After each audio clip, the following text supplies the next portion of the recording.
Giggity.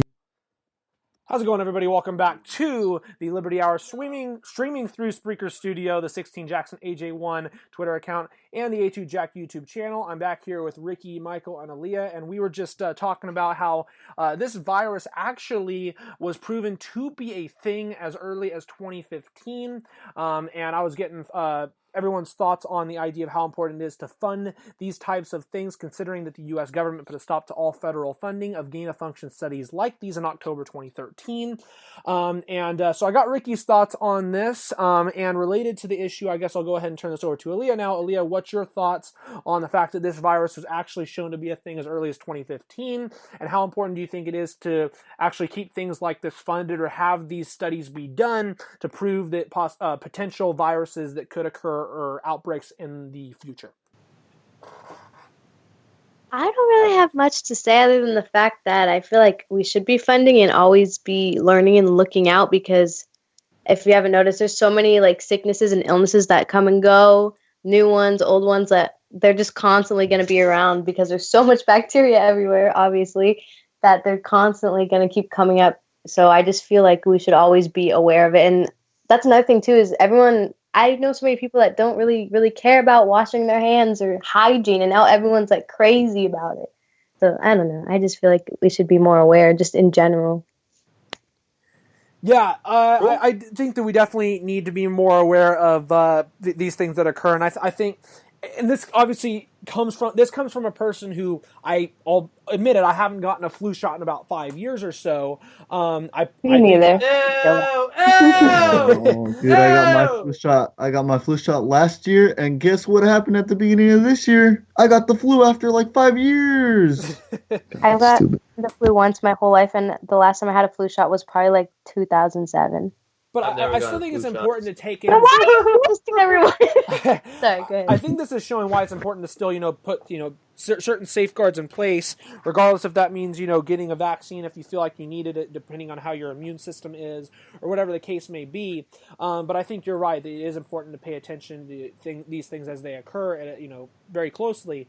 But Michael, I'll go ahead and get your thought on this, this whole issue as we've been talking about. Right. What were we talking about? Oh my god. So what we've been talking about is the flu shot, idea. Bro. Well, no, we're talking about the idea of the fact that this virus originated in 2015, and the fact that really nothing was done to put in safeguards in place or potential cures, so that this wouldn't occur in the future. Okay, yeah, I know what you're talking about now. With that, I understand the safeguard idea, right? But you don't know that it's going to happen, and there could be 1,000 other diseases out there that you could put safeguards on. It's just not worth it. And just because it happened, to say that you should put a safeguard on it, I don't know like how many diseases they should have safeguards on, or what's how big of a deal this actually was in 2015 to make just the point is, just because it happened doesn't mean that you should have been able to prevent it just because it was a thing beforehand, right? Right. It just developed in a different way. So with that, I don't really know. Yeah, you bring up a good point that there's a potential tons of other viruses that could be out there, and it's hard to pinpoint which ones could cause an outbreak like this, and so it's hard to prioritize it and how much funding you actually want to put at these things. So I get what you're saying on that. I just think it's important to, have these studies be done so that we at least know what could occur in certain animals or certain types of species, or how these things could originate, so that we at least know in the future and we have an idea of certain things that we could do to mitigate the problem. Maybe. Yeah. That's just my thought on it, but I think you bring up a good point that there's tons of viruses out there that probably still aren't accounted for, and it's just a matter of seeing what will happen with those. But exactly. Aaron, I have a question for you, really quick. Yeah, go ahead. So, I was researching. I don't know if this is true or not, but I was researching that the coronavirus is hard to deal with because it's not a living cell, I guess you could say.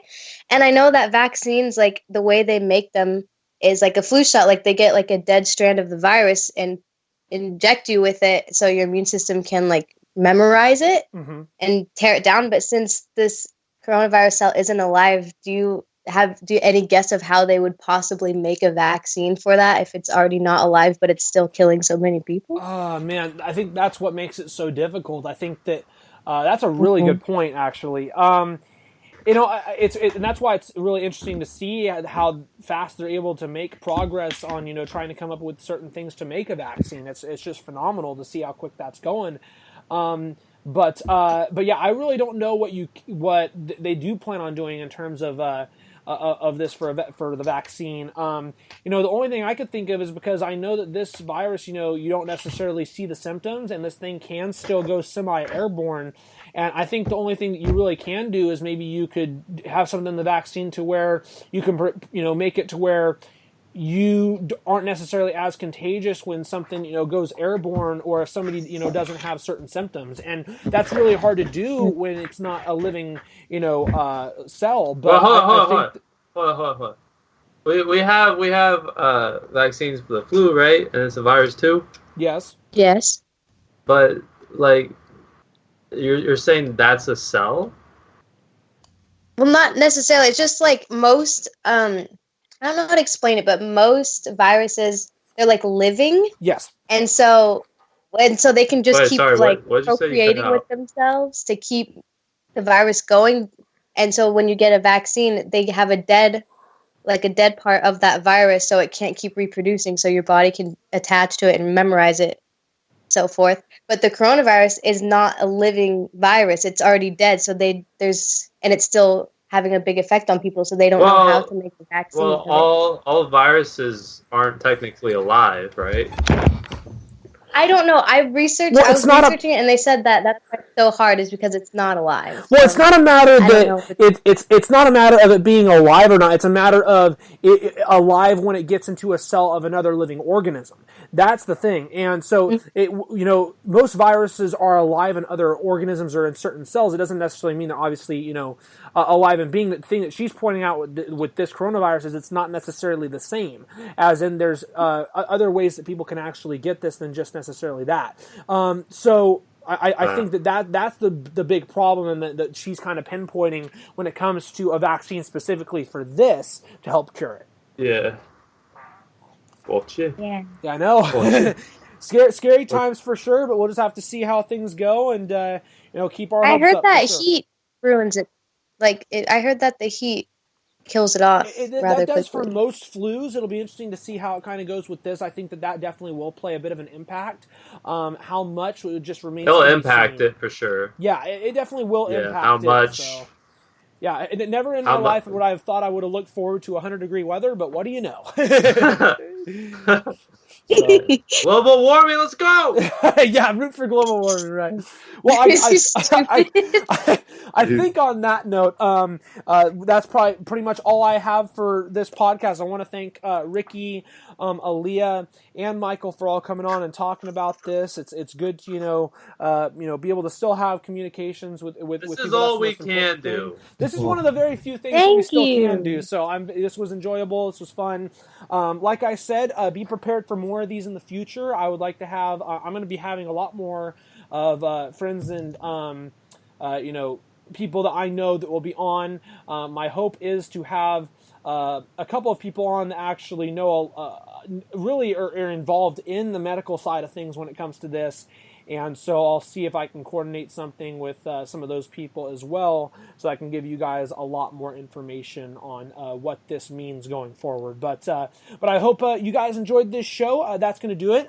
This will be posted on my YouTube, so if you want to go back and watch any parts, they will be split into the 15-minute segments on there. But once again, thank you, Aleeyah, Ricky, and Michael for being on. And this was very fun. Yes, sir. Thanks, sir. So nice to. All right, well, that's going to go ahead. That's going to do it for this edition of the Liberty Hour. I don't know when I'll be back here. It might be next Thursday, but it will definitely be sometime within the next 168 hours. So make sure that you guys stay tuned to my social media platforms, so I will let you know when that is. Until then, take care, stay safe, and peace out. I'm living with the gimmick and wins from beginning to end, no gimmick. mimic. If I rap it, dude, I live it then. And you can't do it, so ain't no need for mimicking. I'm not innocent, I'm on a mission, so let me finish it. Matter of time before they summon the army in. I'm probably on the FBI's most wanted list. I'm probably gonna end up hung like an ornament. I'm on a life mission to abolish all the government.